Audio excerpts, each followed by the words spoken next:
ये उस युवती की कहानी है जो एक आत्मा की पुकार पर नींद से जागती है और सुनसान रात में उससे मिलने के लिए जाती है। कुछ लोग समझते हैं कि उसे नींद में चलने की बीमारी है और कुछ लोग समझते हैं कि वो रात में किसी मर्द से मिलने जाती है। उसकी ऐसी बदनामी की जाती है कि वो आत्महत्या करने को विवश हो जाती है। एक रात वो युवती वहां पहुंचती है जहां पूर्व जन्म में उससे प्रेम करने वाले चित्रकार को जिंदा दीवार में चुनवा दिया गया था। दोस्तों, ये कहानी है साल 1961 में रिलीज हुई फिल्म नीलकमल की। इस वीडियो में मैं इसी फिल्म नीलकमल की कहानी और इसके बनने के बारे में विस्तार से बताने जा रही हूँ। तो चलिए वीडियो की तरफ।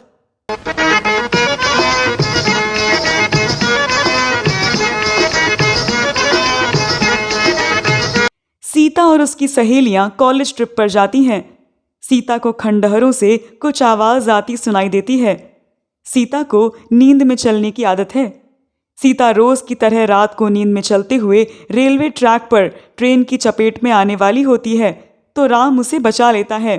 राम से प्रभावित होकर सीता के पिता राम और सीता की शादी करने का फैसला कर लेते हैं।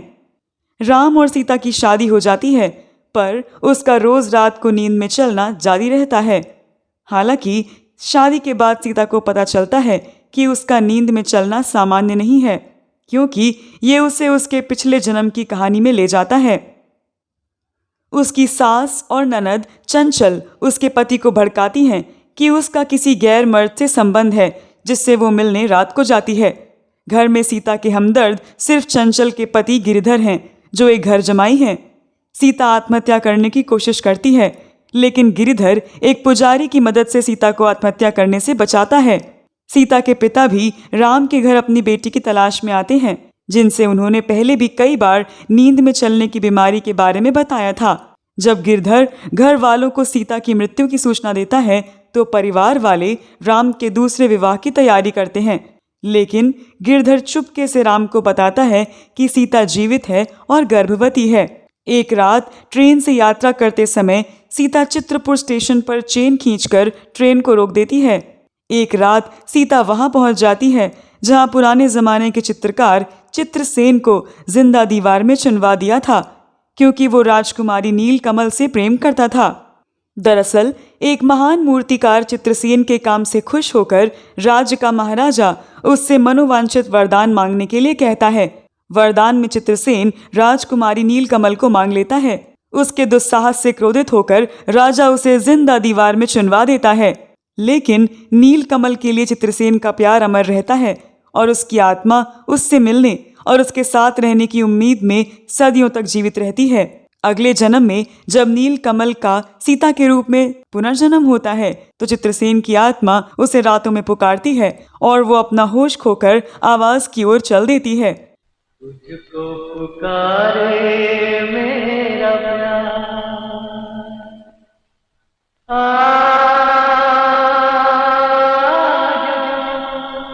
रोज रात को चित्रसेन गाना गाकर नीलकमल को बुलाता है, जो इस जन्म में सीता है। पर सीता उससे कहती है कि उसने कभी उससे प्यार नहीं किया और वो सिर्फ अपने पति राम से प्यार करती है। तो चित्रसेन की वर्षों से भटकती आत्मा हमेशा के लिए मुक्त हो जाती है और सीता बेहोश हो जाता है। राम उसे बचाता है और वे खुशी से रहने लगते हैं। नीलकमल 1968 की एक रोमांटिक थ्रिलर है जिसका निर्देशन राम माहेश्वरी ने किया है, जिसमें वहीदा रहमान ने नीलकमल और सीता, राजकुमार ने चित्रसेन, मनोज कुमार ने राम, ललिता पवार ने ठकुराइन यानी मनोज कुमार की माँ, बलराम साहनी ने रायचंद, महमूद ने गिरधर और शशिकला ने चंचल की भूमिका निभाई थी। निर्देशक राम माहेश्वरी ने 1966 में जब इस फिल्म की शूटिंग शुरू की तो शूटिंग के पहले दिन फिल्म में मूर्तिकार का किरदार निभा रहे राजकुमार सेट पर पहुंचे। उन्हें उनका कॉस्ट्यूम दिया गया। उसे देखकर वो भड़क गए। उन्हें ये बिल्कुल भी पसंद नहीं आया कि आभूषणों को कपड़ों में ही जड़ दिया गया था। राजकुमार ने कहा कि मैं शूटिंग करूंगा तो असली आभूषण पहनकर ही करूंगा, ये नकली आभूषण नहीं। राजकुमार को बहुत मनाने की कोशिश हुई, लेकिन वो नहीं माने। उन्होंने असली आभूषण पहनकर शूटिंग करने की जिद पकड़ ली।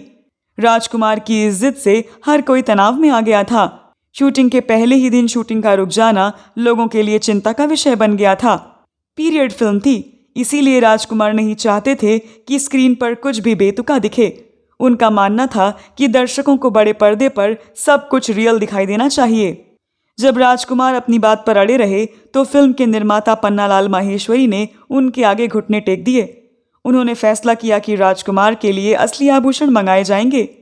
शूटिंग रुकी रही और समय का काफ़ी नुकसान हुआ, लेकिन पन्नालाल माहेश्वरी ने राजकुमार के लिए कैसे भी करके असली आभूषण मंगवाए, जिसके बाद राजकुमार ने अपना पहला सीन शूट किया।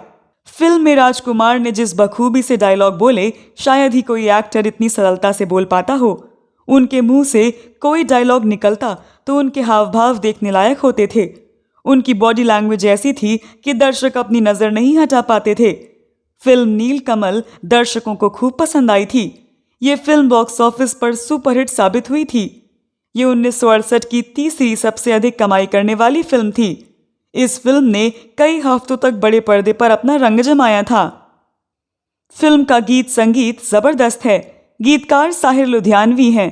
आजा तुझको पुकारे मेरा प्यार शर्मा के यूं ना देख और बाबुल की दुआएं लेती जा को मोहम्मद रफ़ी ने, तुझको पुकारे मेरा प्यार आजा शर्मा के यूं ना देख अदा के बाबुल की दुआएं लेती जा जा तुझको सुखी। दोनों के विचकर लगता ये जिंदगी जो थी अब तक मेरी और रोम रोम में बसने वाले राम को आशा भोसले ने, मुझे तो सखी रूप इसका दोनों के बीच पार लगता है।